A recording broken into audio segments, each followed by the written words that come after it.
I'm diving deep into the topic of cutting weight for the sport of Olympic weightlifting, and we're gonna start right now.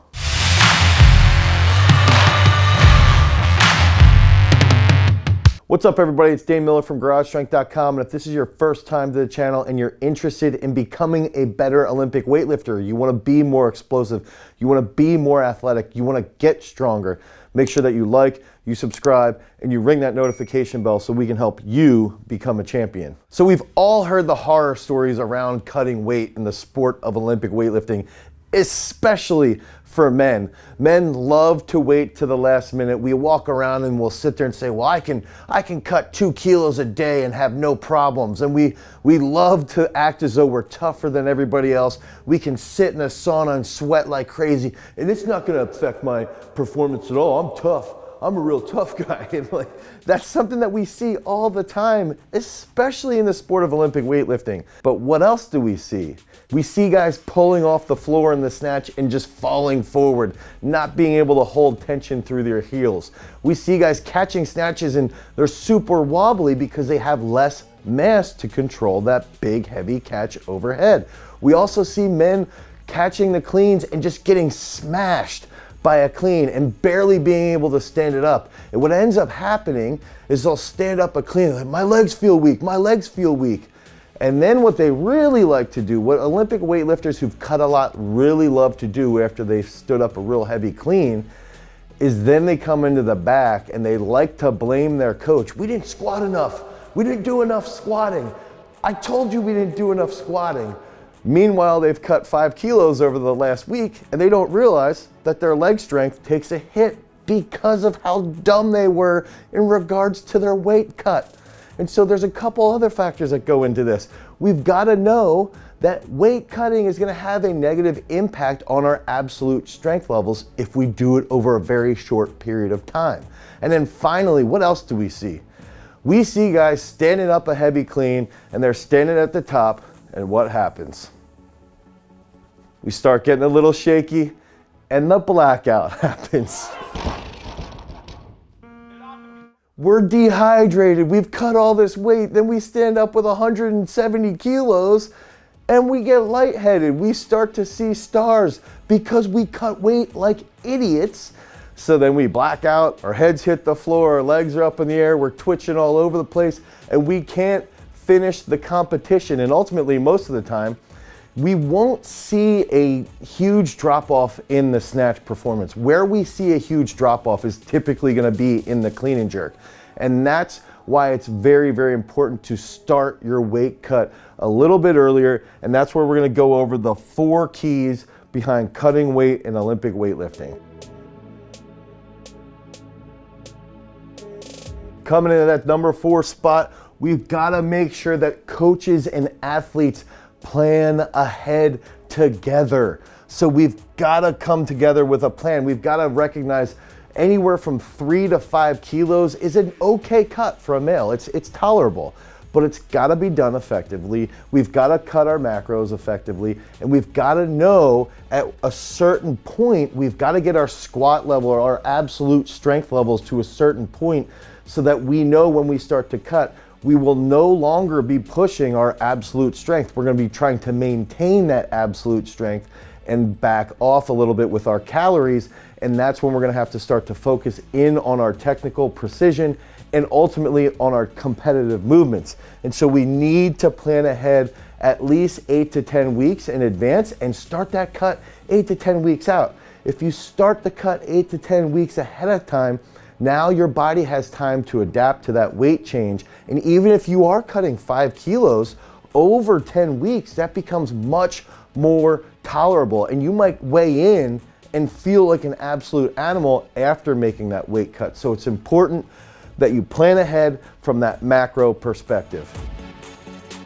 So that 3rd key factor, plan your refeeds in regard to your training.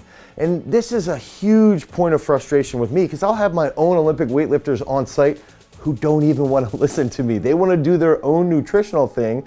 And what do? They'll do refeeds over the weekend when they're not training at all. They'll do refeeds at like the easiest point of their training in their specific microcycle.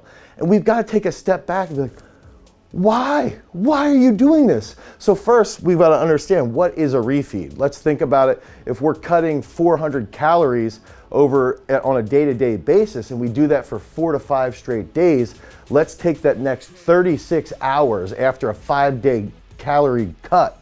Let's take 36 hours at the end of that and refeed. Let's add in about 500 or 600 calories. And so when we're doing that, we're gonna start to feel pretty good. We're gonna start to feel really strong. And then that will start to add back in another 5 days of a deficit, right? And so the refeed is gonna help us feel a little bit better. It's gonna help our body feel a little bit better. It's gonna help us actually lose a little bit more weight over a shorter time frame.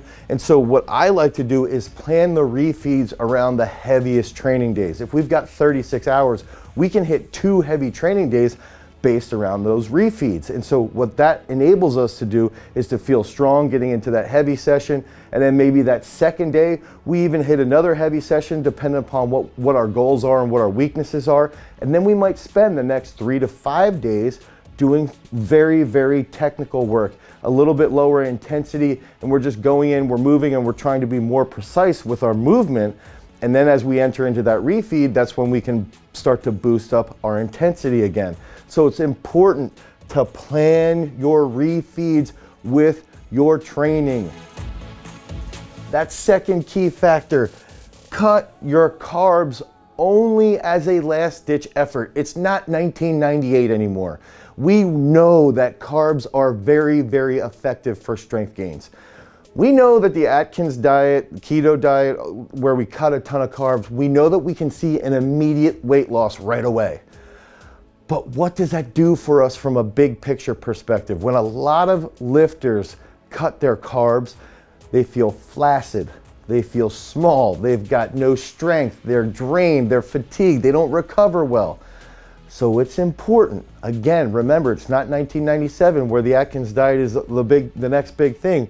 We've got to know that if we need to, if we come down to the last 2 or 3 days, then it's okay to cut our carbs. Because if we cut our carbs at that point, we're going to lose a little bit of water weight, and we're going to make weight easier, and that's okay. But you've got to recognize that you've got to deal with that the last 2 days of discomfort as an Olympic weightlifter. But more often than not, I see our weightlifters all over the place cutting carbs way too early. And then what that ends up happening is that it triggers this downward spiral. It triggers an emotional roller coaster where 2 to 3 weeks out, they have no energy, they feel fatigued, then they start to second guess everything they've done in their life, and they don't want to go and compete, and we don't want that to happen. So make sure you have your macros lined up accordingly and use the carb cut as a last ditch effort. So before we get to that number 1 key aspect behind cutting weight, we use all of these principles and more to help a lot of Olympic weightlifters cut weight and still maintain their strength so that they can get to the body weight class that they want to be in and get on top of that podium. You can click on the link down below and pick up that custom nutrition program today. So coming in at that number 1 spot is to have a weigh-in plan. Make sure that you know what you're gonna do after you weigh in and you're prepared. A lot of guys will weigh in, and after weigh-ins, they just splurge and eat everything, and then they're distended, they're almost like bloated out here. They feel like crap because they ate too much, they drank too much, and then they can barely move. And then on top of that, this is the biggest problem that I see, is that men will eat a lot of fat after weigh-ins. So why is that a problem? The reason why that's a problem is that we know caffeine has a huge impact on sports performance in Olympic weightlifting. We know that caffeine can rapidly increase our rate of force development. It can increase our pain tolerance. It can increase our strength. But fat can slow down caffeine absorption. So a lot of guys are eating cheese, they're eating even like super dark chocolate, which I actually recommend eating chocolate in between snatch and clean and jerk, but that's for another video. Try to stay away from the fats during your refeed after weigh-ins. Make sure that you know creatine helps with glycogen intake. Creatine can help you cut weight. Creatine can help you maintain strength. Understand these facts. If we take creatine the night before or after weigh-ins, it's going to improve our body's capability of glycogen uptake, which is going to help us perform better. Use it. Make sure you use it. Have a plan regarding electrolytes and water. How much are you going to take in? Don't just chug a gallon of water and take some electrolytes with it. Make sure that you have that factored out. 16 ounces, 30 ounces, whatever it is that makes you feel better. These are things that you can experiment in local meets. These are things that you can experiment in training as you're starting to cut. Make sure you know what carbs you want. Are you gonna have, some gummies, some little more faster acting carbohydrates, or do you wanna have something more along the lines of a potato or rice or oatmeal, which is fast acting but not as rapidly absorbing as Sour Patch Kids or anything along those lines. So it's important. Have these things factored into your weigh-in plan. Don't just shoot a shotgun and sit there and chow down on everything, and also don't show up to weigh-ins with no food.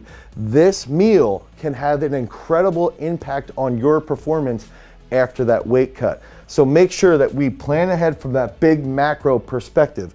Understand what refeeds are and how you can use them to your advantage when you're doing your training. Make sure that you don't cut your carbs until that last ditch effort is needed. And obviously, make sure you have that weigh-in plan lined up. You understand how you feel with certain foods. Don't add in a food that you've never had before after weigh-ins and then you feel like crap. Make sure you have that plan laid out, and that's gonna help you achieve your PRs out on that platform and go 6 for 6. So if you want more information about nutrition, you can click on this video right here. If you want more information about Olympic weightlifting, you can head over to GarageStrength.com and pick up an Olympic weightlifting custom-based training program. Until next time, guys, peace.